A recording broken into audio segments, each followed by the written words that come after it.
барлық қоғамда еркектер басымдылыққа ие әлі күнге дейін. Одан кейін сәтсіздікке балағанда сәті топ ұл туғанша жаңа қызды тастануда болған немесе өлтіріп тастаған. Яғни қай қоғамда алмаса да әйелдер екінші орында тұрған. Көп қоғамда әйелдер еркектердің жеке меншігіне саналады. Күйеуі әйелінің сексуалдық қалауына билік жүргізе алады, яғни зорлай алады, оған қылмыс деп саналмаған. Әйелдерде оқуға да, білім алуға да құқығы болмаған.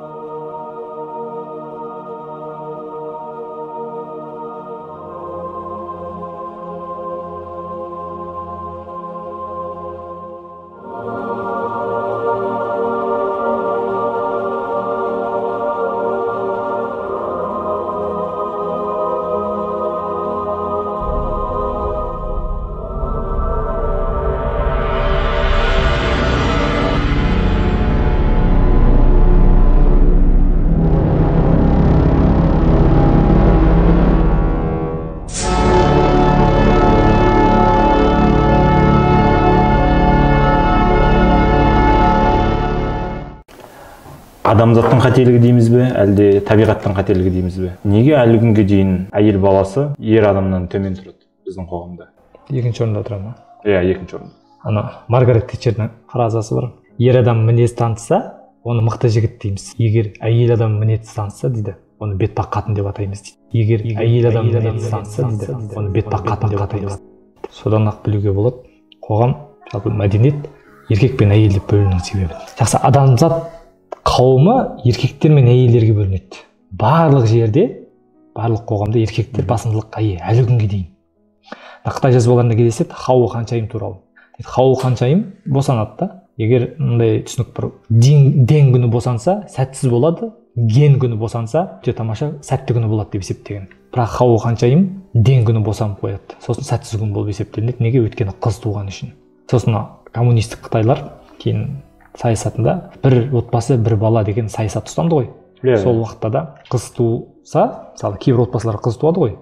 Одан кейін сәтсіздікке балағанда сәті топ ұл туғанша жаңа қызды тастануда болған немесе өлтіріп тастаған. Яғни бұл тек Қытай қоғамында емес, бүкіл қоғамда сондай нәрсе болды. Білетіндей араб қоғамында да кезінде қызды тірілей көметін болған, қызды сәтсіздікке балайтын болған. Жалпы қай қоғамда алмаса да әйелдер екінші орында тұрған. Сол кезде өлтіріп көмгені ол тек қана сәтсіздікке ғана, әлде тағы да басқа да ойлар жатыр ма? Әрине, бұл жерде басқа да тағы да неше түрлі саясаттар жатыр, неше түрлі пікірлер жатыр. Көп қоғамда әйелдер еркектердің жеке меншігіне саналады. Әйелдер еркектердің жеке меншігіне саналады. Еркек күйеуінің, әкесінің немесе ағасының жеке меншігі болып саналады. Ертеректе еврейлердің киелі кітабы бар ғой. Сонда мынандай әлде біреу дейді, пәк қыз ұстап алып зорласа, сонымен жатса, оның үстінен әкесі немесе ағасы түсіп көріп қоятын болса, зорлаған адам әкесіне 50 шекел күміс береді. Ал қыз оның әйелі болып қалады, зорлаған адамның. Яғни жерде жатқан ақшаны тауып ал, бірақ ол ұрлыққа жатпайтын секілді. Иә, дұрыс айтасыз. Кейбір мемлекеттерде, Африка елдерінде бір тауыққа, бір тағамға, бір жерге қарындасын, қызын немесе әпкесін айырбастай салатын. Ешкімнің меншігінде алынбаған әйел зорланса, оның құны болмайды. Бұл бұрын араб қоғамында да болған, бұл түрік қоғамында да болған. Күйеуі әйелінің сексуалдық қалауына билік жүргізе алады, яғни зорлай алады, оған қылмыс деп саналмаған. Өз әйелін зорлау өз-өзін тонаумен бірдей, бұл айтқанда. Яғни сенің әйелің, сенің жеке мүлкің, тұрмысқа шықпаған кезде әкесінің жеке мүлкі. Бір қызық факт айтайын, 2006 жылға дейін әлемнің 53 елінде әйелін зорлаған үшін ешқандай заң болмаған. Сонда ойлаңыз, кешеге дейін әйелдердің құқығы болмаған, әйелді жеке тұлға ретінде қалыптастырмаған. Өзіңіз ойлаңызшы. Бір қызық айтайын, түрік қоғамында, яғни Ататүрік келем дегенше билік басына әйелдерде оқуға да, білім алуға да құқығы болмаған. Ататүрік келіп, бүкіл таранжасын, яғни бүкіл басындағын шештіртіп, заңмен білім алуға еркектермен тең құқылы деп заң шығарып, сондай шешім қабылдаған. Бұл тек қана түрік қоғамында емес, барлық қоғамда. Әлі күнге дейін.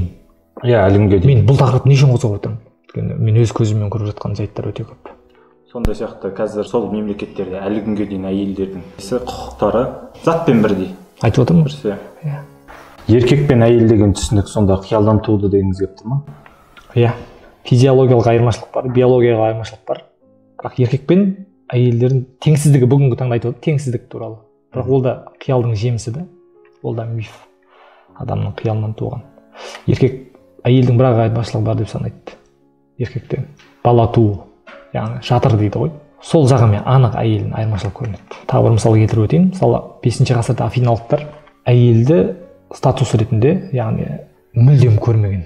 Олар мәжіліске қатыспайды, олар жиналыста сөйлей алмайды, олар пікірталасқа түсе алмайды. Олардың ашық түрде білім алуға мүлдем құқығы болмаған. Ежелгі Грекияда ма? Афинада. Грекия ғой енді. Саяси қайраткерлер, философтар, ақындар, жазушылар, дін қызметкерлері барлығы ер адамдардан тұрған. Бірақ бүгінгі афиналықтар табамасымен мүлдем келіспейді. Неге? Өйткені қазіргі афиналықтан әйелдер мемлекеттік қызметке сайлана алады, пікірталасқа түсе алады, жиналыстарда өз пікірін айта алады. Ең жақсы білім алуға мүлдем әйелдерде қазіргі әйелдер шектеу жоқ. Кейбір мемлекеттердің президенттері де, мысалы Ангела Меркель секілді. Жаңа түрік қоғамында айтып отырық қой, Ататүрік келем дегенше де әйелдерде мүлдем білім алуға құқық болған жоқ. Ататүрік келіп, әйелдердің арасында революция жасады, хиджабтарын шештіріп, әйелдерге сендер білім алуға тиіссіңдер. Білім алмаған әйелде мен деген ұғым болмайды. Еркектерде мен деген ұғым бар ғой. Еркек әйелдермен бәсекелес деп санамайды. Ана бізде бар ғой. Алтын басты әйелдің баға басы еркек артық. Маған мүлдем ұнамайтын сөз. Әйелді соншалық жерге ұрғанымыз бұл. Біз анамызды, әйелімізді ақылға салып қарап көрейікші, эмоцияға емес. Әйелді екінші орынға қойып, әйелдің менін алып қою. Сен өзің балаңа деген, өзіңнің ұрпағыңа дұрыс нәрсе алып келеді деп ойлайсыз ба? Бізде қоғамда бар. Әйел ошақ басында болу керек. Отыру керек, балаң тәрбиесіне қарау керек, күйеуіне тамақ беру керек. Діни формальный әңгіме яғни бұл. Әйел тек қана діни уағыздар тыңдау керек, шариғаттың жолымен сол нәрсені істеу керек. Әйелге жеке білім алуға, мен қалауға, карьера қуалауға, еркектен де асып түсуге құқығы жоқ. Оның табиғат берген құқығы солай деп санайды. Мәдениет алып кетті оны. Табиғат берген құқығы біреу ақ әйелде. Ол жатыр. Бала туу ғана. Еркек істей алмайтын нәрсе. Оны, ондай құқықтарды бізде мәдениет жасап берді. Халық соны түсінбейді. Ол табиғат жаратылысынан сондай әйел. Қисық қабырға деп санайды. Әйелде еркектің қисық қабырғасынан бір қисық қабырғасы дейді да. Біз соншалықты жерге ұрғанымыз әлі күнге дейін талқыланып келе жатқан әңгіме. Ешқандай логикаға ұласпайтын. Ешқандай логикаға, миға сыймайтын дүние. Егер оқысаң, сен мәлімет білсең, сен зерттесең, әйел тек қана биологиялық қана айырмашылығы бар еркектен. Y хромосома, яғни аталық.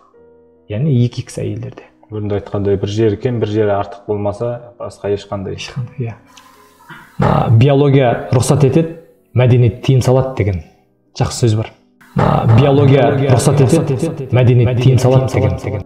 Табиғат бізге мүмкіндіктердің бәрін пайдалануға тыйым салған жоқ, бәрін пайдалануға мүмкіндік берді.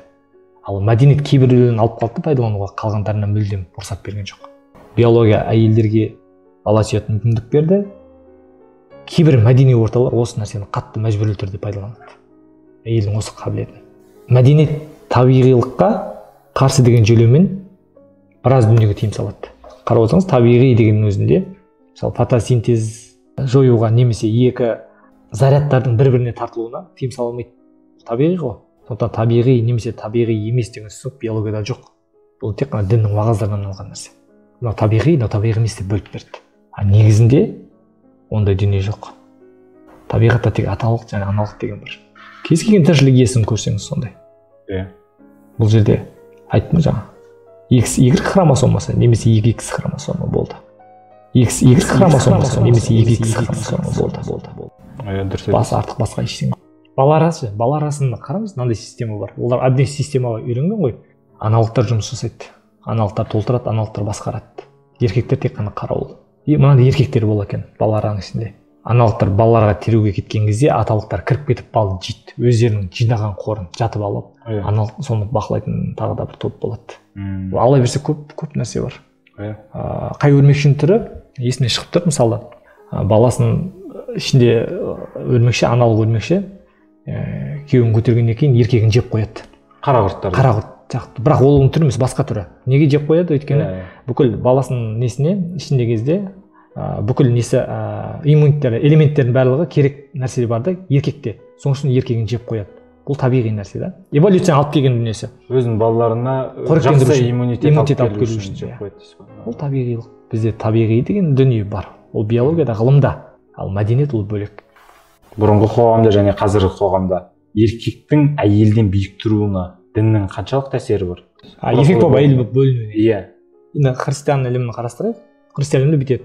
Құдай адам денесін жаратып, оған әртүрлі ағзалар берді және соны сол нәрсе үшін пайдалануға берді деп нақты келтірілген. Бұл тек қана христиан емес. Еврейлердің қасиетті кітабында, мұсылмандардың қасиетті кітабында, Ведада деген сияқты, Құранда, Библияда, бәрінде бар да. Яғни адамдарға арнайы ағзалар тек бір ғана қызмет үшін берді деген. Егер де сол мүшелеріміз сол қызметті атқармаса, демек біз табиғи жұмыс жасап жүрген жоқпыз. Керегі жоқ адамымыз деген сияқты. Яғни ол сен дұрыс емес қолданып жүрсің. Бір мүшеңді сен табиғи емес жерге қолданып, мәдениет бойынша, дін бойынша қолданбасаң, демек сен табиғиға саналмайды ол ағзаң. Эволюцияда ниет жоқ, мақсат жоқ. Эволюцияда ниет жоқ, мақсат жоқ. Бір нәрсе нақты берілмейді. Мысалы ағзалар әлдекімнің, біздің ағзалар әлдекімнің бұйрығымен дамымайды. Олардың қызметтік міндеттері міндетті түрде өзгеріп отырады. Бұрын тамақ жеген ауыз, бүгінде оны тек тамақ жеу үшін пайдаланбаймыз ғой. Біз оны сүйсеміз, біреуді сүйеміз, Рембо граната жылады тісімен деген сияқты.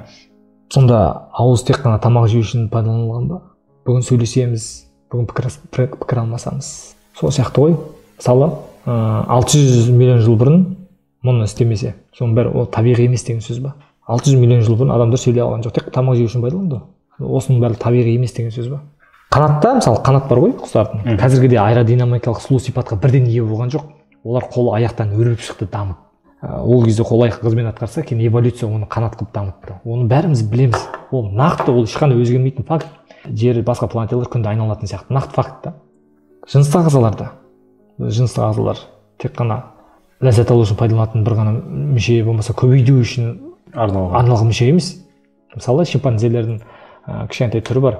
Олар сол мүшелерін, яғни жыныстық қатынасты, саясатты орнықтыру үшін, басқа шимпанзелердің тобымен кездесіп қалған кезде тыныштықты сақтау үшін, берекет дейді ғой, сақтау үшін пайдаланған. Яғни басқаның жыныстық қатынасы арқылы баланс сақтап отырған. Жыныстық қатынас осындай неге ғана пайдаланады деген нақты заң жоқ. Бұл мәдениет бізге таңдап берді. Тек қана балаю көбею кезінде деген сияқты. Жаңағы табиғи ма дегеніңізде қарайық. Эволюцияда мақсат жоғын дәлелдейтін бір зат. Гермафродиттерді қарайық. Гермафродит червяктар дейді ғой, морской червьтер. Олардың жыныстық қатынасы екеу. Аталық та болады, аналық та болады. Кім бірінші өзінің қадамын жасайды, сол аталық болады, қалған аналық болады. Сол кезде бір мағынасы, мән мағынасы болып тұр ма ол жақ? Сол ғой, біздің халықта информация жоқ, мәлімет жоқ, ізденіс жоқ та, сондықтан кез келген нәрсені бұрынғы қалыппен айта салады. Яғни ізденгісі жоқ, бұл еріншектің белгісі. Мысал келтіріп өтейін, есіме түсіп отыр. Bir күні інім, аға менде бір сұрақ болып тұр, сіз көп нәрсені жаңағы теріске көп шығарасыз ғой деп, енді олар көріп жүр ғой енді. Мен нанды бір қолмен бөлдім, сол кезде оны бөлуге болмайды екен ғой дейді да. Себебін сұрадым, не үшін екен деп, кім айтса да деп едім. Болмайды деп айтты дейді да. Нақты жауабы жоқ дейді. Сосын айтты, інім, ал бір қолы жоқ адамдар не істейді дедім.